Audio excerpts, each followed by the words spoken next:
Red bean paste and whipped cream dorayaki. Hi, I'm Scott. So I'm reviewing 7-Eleven Japan's traditional Japanese sweet, which is called a dorayaki. You'll find these in the chilled section of all the 7-Elevens all over Japan. So what is a dorayaki? It's basically two spongy pancakes which are kind of sandwiched with some kind of sweet filling. So you can see there, it looks like a funny little hamburger or kind of like a sandwich of sorts. So the pancakes themselves have a really light and fluffy texture, and the batter is made from very simple ingredients, just like a pancake: flour, sugar, eggs, and sometimes honey. The traditional ones are filled with sweet red bean paste, and those are the absolute classics. But you'll also find them made with chestnuts, or with a big slab of butter like this one, or even matcha flavored ones. The list is endless. Now, some of you might be familiar with Doraemon, who's one of the most famous cartoon characters here in Japan, and also in a lot of other countries. He's really well known. So his favorite food is indeed dorayaki. So if you watch the anime, you'll see him, he's always eating them.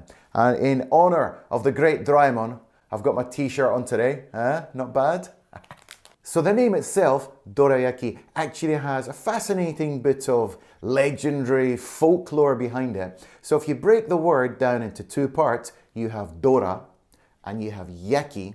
So dora means a gong, gong, you know, the gong, and yaki means to grill or bake.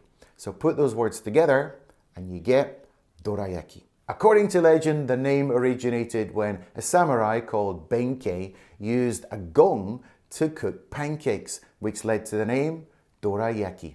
So if you're interested in the kind of background legendary story, here's some info for you.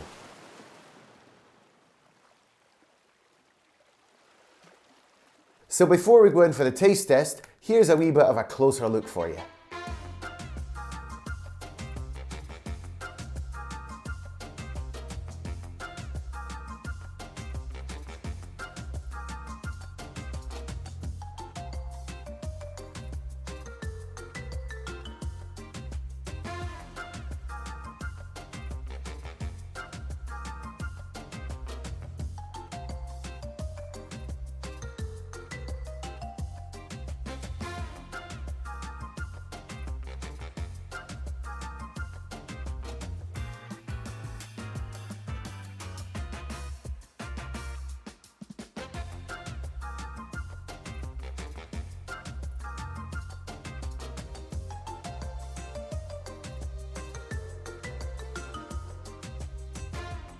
So as we're having kind of a traditional dessert today, I'm also having a bit of a traditional drink. So I have here some namacha, you see there.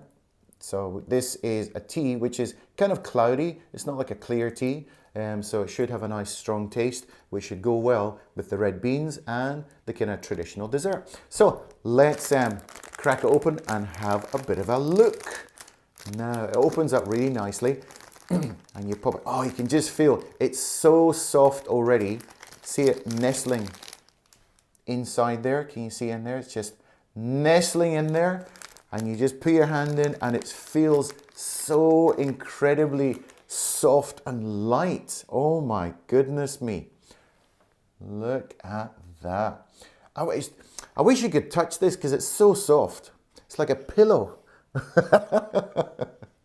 Now, it smells really nice.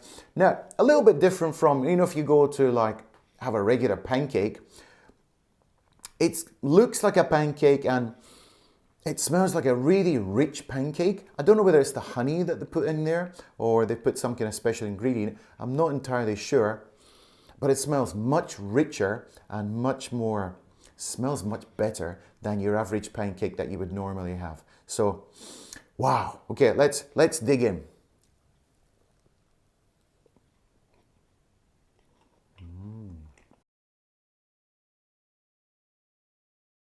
Can you see the texture of the pancake? So they're very spongy and very airy. So if you take a closer look, I don't know if you can see there, you can see it's almost got like a bread-like consistency because there's a lot of air pockets in there, which really add to the texture and make it nice and spongy and light.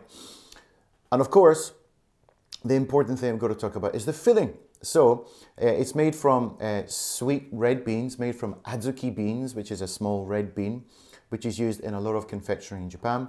Now you have two types of red beans. You have the coarsely ground ones, which leave big pieces of bean left in the bean mixture itself. And then you have the ones which are more kind of mixed and purified. So it's a very smooth bean mixture. So this one, I think it's called tsubu-an. Tsubu-an is the one which still has big pieces of bean left in it, so you can feel the texture of the bean as you bite through it. So it's funny, in Japan, some people have a real aversion to either one or the other. I personally don't really care, but this one has the kind of get the chunky bits of bean in it. I don't know if you can you see the pieces of bean in there at all? Not really, but in the video before, I kind of took a little bean out at the end. Let's try a bit more.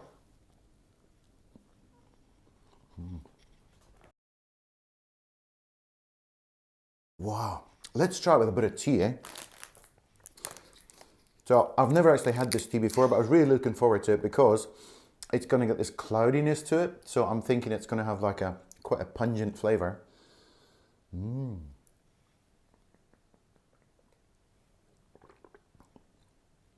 Oh, that's the perfect match. Green tea like this and these kind of traditional desserts, they just go really well together. It's kind of got like a bitter aftertaste, but a bit of sweetness at the same time. Look at the cloudiness of that tea. So really recommend, if you're going to buy one of these, get some green tea to go with it. There's loads of different kinds of green tea. This is a really good one and it goes really well. Nice. Now, in regards to sweetness, how sweet is this? I don't know, if I was to give it a sweetness rating from like a 1 to 10, 10 being the most sweet, I'd say it's kind of like a 6 or a 6.5 by my judgment. It's not all that sweet, so it allows the flavors to come through. Sometimes if it's overly sweet, it kind of overpowers the raw materials, which is in this case the beans or the honey, which is in here. All those things. It allows the natural ingredients, the flavors, to kind of come through and permeate into your taste buds. Wow, that was a bit poetic, wasn't it? And the cream itself is slightly sweet. And the thing is, there's not too much cream in it, so it just gives it a really nice balance. It's a really well-made dessert. As for a rating, well, I'm a huge fan of anything related to dorayaki. I mean, you can't go wrong with them. Whatever type you choose, they're always really amazing. They go really well with green tea. I'm going to give this 5 stars, absolutely. If you come to Japan, definitely give it a try.